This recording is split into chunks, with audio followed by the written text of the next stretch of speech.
ती म्हणजे दुपारी 12 वाजता भारत आणि पाकिस्तानमधील डीजीएमओची बैठक होणार आहे। या बैठकीकडे अवघ्या देशाचं लक्ष आहे। दरम्यान या बैठकीनंतर भारताच्या डीजीएमओची दुपारी 2:30 वाजता एक बैठक पार पडेल। या बैठकीत भारत आणि पाकिस्तानमधील बैठकीचे तपशील हे दिले जातील, जे पत्रकार परिषदेच्या माध्यमातून दिले जातील असं कळतंय। त्यामुळे एकीकडे डीजीएमओची एक महत्त्वाची पत्रकार परिषद ही 2:30 वाजता होणार आहे। सध्या एक महत्त्वाची बैठक पार पडतेय आणि या बैठकीनंतर आणखीन एक महत्त्वाची बैठक ही पाकिस्तान आणि भारतात होईल असं कळतंय।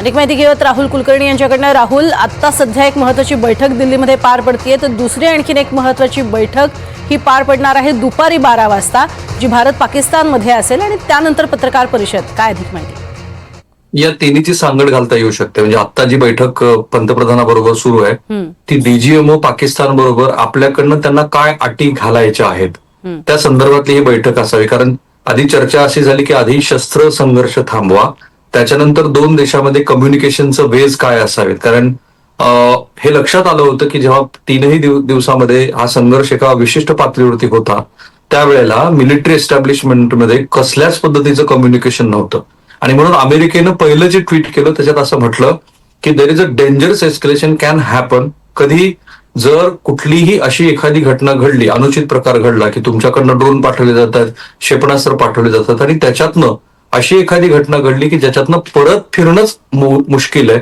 तर आधी प्रोफेशनली तुम्ही एक संवादाचा पूल बांधा असं म्हटलं होतं।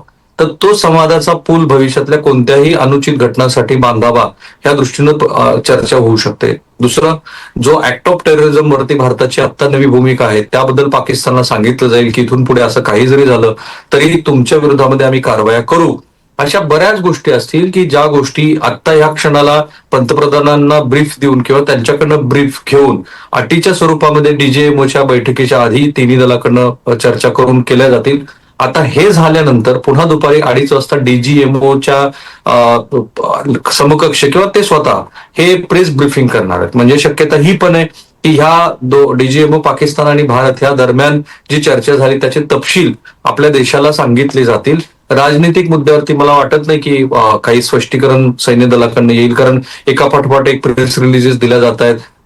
हवाई दलानं, नाविक दलानं आणि सैन्य दलानं नेमकं काय अचीव्ह केलं आहे काल प्रूफ सह दाखवल्यानंतर सुद्धा आज आणखी बऱ्याच गोष्टी येतात। एक पॉलिटिकल नेरेटिव्ह जे आहे की सरकारला काही फारसं हाताशी लागलं नाही स्पेशली अमेरिकेच्या हस्तक्षेपानंतर, तर त्याच्याबद्दलचे काही खुलासे जर कोणी प्रश्नच विचारले तर त्या अनुषंगाने येऊ शकतात। अर्थात सैन्य दल त्याच्यात उत्तर देणार नाही, परंतु कालच्या प्रेस ब्रीफिंग मध्ये काही प्रश्नांची उत्तरं बाकी आहेत। जसं पाकिस्तानची किती लढाऊ विमान आपण पाडली, पाकिस्तानच्या सैनिकाच्या संदर्भात एक विशिष्ट आकडा काल आपल्या डीजीएमओ आणि बाकीच्या सैन्य दल प्रमुखांनी सांगितला, परंतु नेमके आकडे सांगितलेले नाहीत कारण आम्ही आणखी अनालिसिस करतो आहोत असं म्हटलंय। सो ही प्रेस कॉन्फरन्स खूप महत्वाची आहे। एक, DGMO Pakistan, director general of military operations आणि भारत यांच्या दरम्यानची काय चर्चा झाली, काय अटी भारतानं टाकल्या आणि भारताच्या या अटीमध्ये सिंधू पाणी करार वाटपाचा मुद्दा होता का, कारण तो राजनैतिक मुद्दा आहे, दोन्ही देशाच्या वेगळ्या पातळीवरती चर्चेचा मुद्दा आहे। पण पाकिस्तानने असं म्हटलंय की लष्करी दृष्ट्या सुद्धा आम्ही याचा विचार करतो आहोत की भारतानं आमचं पाणी अडवलं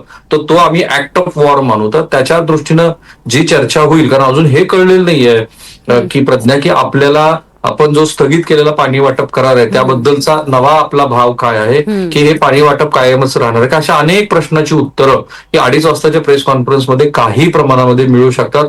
आणि आता जी प्रेस तिन्ही दलाचे प्रमुख आणि NSD जे तिथे उपस्थित आहेत, नॅशनल सिक्युरिटी ऍडवायझर पंतप्रधानांच्या बरोबर, ती चर्चा बहुधा ह्याच अनुषंगाने असणार आहे। नक्कीच तुर्तास धन्यवाद या संपूर्ण माहितीसाठी। तर भारत काय नेमकी पावलं उचलतो हे सुद्धा यातून स्पष्ट होणार आहे आणि जगालाच एक वेगळा संदेश दिला जाईल।